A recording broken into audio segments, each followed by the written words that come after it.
He's my English tutor, and my first love. 4 years older than me, way taller than me too. Even his fingers are longer. He seemed different from other guys his age. Always had this perfect depth about him. And he was perfectly thoughtful. Even when I didn't say anything, just sat there quietly. He'd wait with a smile for me to speak. When the teacher mistook my name for Xiang Wuyang, Wuyang didn't correct him, because hearing him call me Yang made my heart race. During tutoring, Wuyang asked if the teacher was an alpha. The teacher smiled.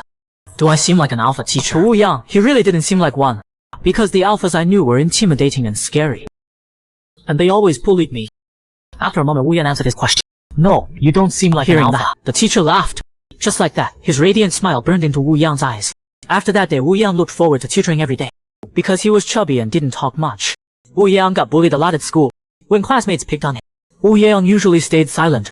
While they were mocking him, Wuyang's phone rang. It was a message from his tutor. He had a school festival today and couldn't make it. Wanted to reschedule. Reading this, Wuyang felt crushed. Suddenly a classmate snatched his phone and read the teacher's message out loud. Facing their ridicule, Wuyang was furious. He glared at him. Give it back. When he still wouldn't, Wuyang lunged for it, but got shoved down. Then watched him smash the phone. Seriously unbelievable. Your family's loaded. Why make such a fuss over a phone? That set Wuyang off. He jumped up and fought back. Both of them ended up in the dean's office. Soon after, sharp heels clicked down the hall. That woman, like always, threw money at the problem. Never once asked why I fought.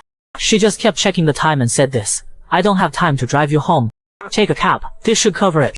Every time he came back to that empty house, Wuyang felt completely alone. Felt like his logic couldn't quite put it into words. But he just felt pathetic.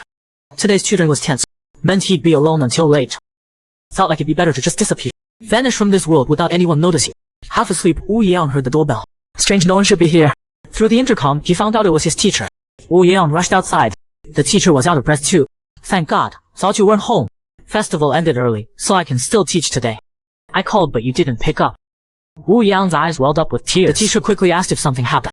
With the teacher caring like this, Wuyang couldn't hold back and started crying. After a while, the teacher gently patted his back. Feel better now. Let me see, you're not sick. Looking at the teacher's gentle smile, Wuyang felt his heart drop. It was pounding like crazy. He couldn't calm this feeling. Then he realized this floating, breathless sensation. This was first love. 4 years later, running into his first love again.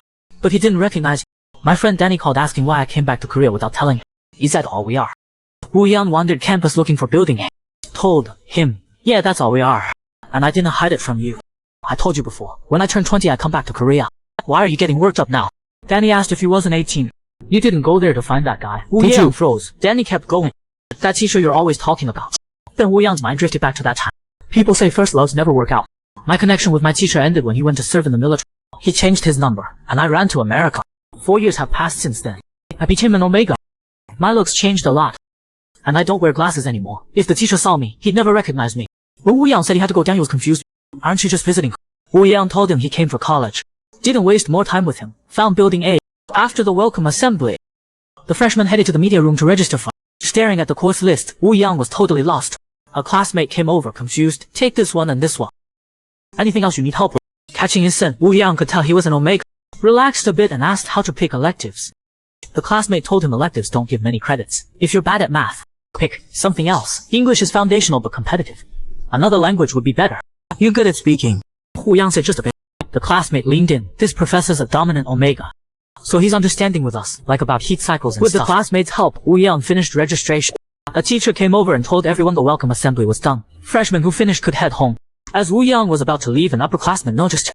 Asked if he wanted to join them for dinner. Her scent told him she was an alpha. He declined immediately. Harsh reality washed over Wuyang, giving up a state university in America. Convincing mom to let me come back. Was it a stupid choice? This school has so much going for it, but I don't feel excited at all. With a 4-year gap, maybe we could be at the same college. He's a beta who served in the military. If he came back right away, he'd be a junior. Maybe I could run into him. Even though I knew it meant I wasn't over him. So I wrote the application and waited for acceptance. But when I went to the welcome assembly and saw how many people were in the department, I finally got it. But even if I bumped into the teacher I've been longing for, even if we talked, what would change? I don't think the teacher would be happy to see me. The last image I have of him looks so painful. He might think I'm disgusting for coming to his college, or he might not even recognize me. Good thing there aren't many alphas here. Should have asked that TA which professors are alphas. Someone walked past catching his scent. Wuyang realized right away, a rare dominant alpha pheromone, and that figure looked so familiar. Sensing his scent, the guy turned around. The moment Wuyang saw his face, time stopped. Like his heart stopped beating. Another classmate came over to him. Kim Do-hyun, why are you just getting here? A face he hadn't seen in 4 years. His gentle eyes, one lid that was double, those clean sharp brows.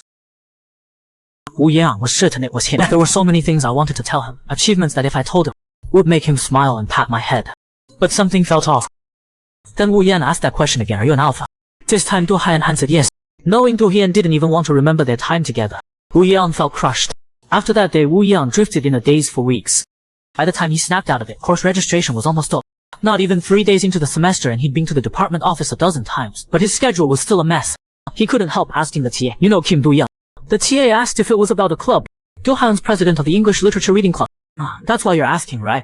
Wu Yang quickly agreed. Felt like a total interrogation. But I just wanted to know what kind of person he is. The TA said he's a good guy, responsible, takes club work seriously. If you join the club, he'll be really happy. He's top of our major, can help you with exams. Wu Yan asked if he's an alpha. TA said yes. Wu Yang felt betrayed, disappointed and a little hurt. Technically, he never said he wasn't an alpha. He just asked me if he seemed like one. And I just assumed based on that. But now correcting a misunderstanding isn't that line too. Just as Wu Yang was leaving, the TA called out and waved across the way. Garan. The girl responded right away. The TA told her this student wants to join their club. Wu Yang froze. Garan came over all excited. You're a freshman. I knew I saw you somewhere. You're from the welcome assembly. Hearing that, Wu Yang remembered someone asking him about dinner that day. He quickly apologized. Garan said it's fine. If you feel bad, just join our club. You like Shakespeare? To an opening party today. You'll come, right? At the party that night, Wu Yang hit it off with the members. Suddenly Garan came over. Oh wow, Wu Yang's made so many friends. Pretty people really do have it easy. She was about to join them, but catching her alpha scent, Wu Yang instinctively covered his nose. Someone reached over. He's uncomfortable. Dial down your pheromones. Hearing that familiar voice, Wu Yang felt his blood rush. His heart pounded so hard it felt like it burst out. Du Han swapped out a drink and set it in front of Wu Yang. Here. Wu Yang took it and thanked him. Before, I would have been moved by his thoughtfulness. But now I don't feel that way at all. Because the teacher's kindness is for everyone. Realizing this now made me feel strangely empty. Garan draped her arm over Du Han's shoulder. This is the guy. Just like I told you, right? But Du Yin pushed her off. Then looked at Wu Yang. Wu Yang was so tense. Would the teacher recognize me? I just got taller and lost weight. If he looked closely, maybe he'd figure it out. But hearing him respond to Garan, Wu Yang knew for sure. He really didn't recognize me. Du Haiyan smiled at Wu Yang. Can I skip the formalities? You want to join our club? What's your name? Hearing the name, Du Haiyan asked if it was Xiang Wu Yang. For a moment Wu Yang felt like it was their first meeting again.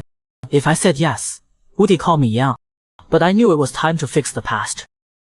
He told him it was Dang Wu Ye. Du Han told him it's the same as a student he tutored before. They look alike too. Xuesheng pretended to be curious and asked Du Han what kind of student that was. Really wanted to know how the teacher remembered me. Du Haiyan thought for a moment. I don't know how I put this from back. I don't really want to talk about it. Hearing that, Wu Yang gripped his cup tight. Felt like someone stabbed him in the back. Was that time so awful for him? He doesn't even want to remember. Should have never confessed. Learning Wu Yang liked English novels. Du Haiyan said he'd give him the membership form. Just fill it out and turn it in, or come by the club room. Give me your phone. I'll put my number in. Getting his phone back, Wu Yang added the contact himself. Kim Do Han upperclassman. He noticed Du Yang staring at his screen. Wu Yang asked what's wrong. Haiyan smiled. You know my name? Wu Yang quickly covered the screen. The TA told me. Hearing some classmates heading out to have fun, Wu Yan jumped at the chance and said he'd go too. Then, bolted. Can't believe he heard me bad, mouthing him. So embarrassing. Outside classmates started gossiping about whether Du Haiyan was dating Gara. He's so hot. Garan told them Kim Du Haiyan's nothing but that face. You guys should never date someone fresh out of the military. And the TA agreed Du Haiyan's definitely handsome. Wu Yang thought he was just okay. So I really don't. The TA quickly tugged his sleeve. Then Du Haiyan's voice came from behind. There you guys are.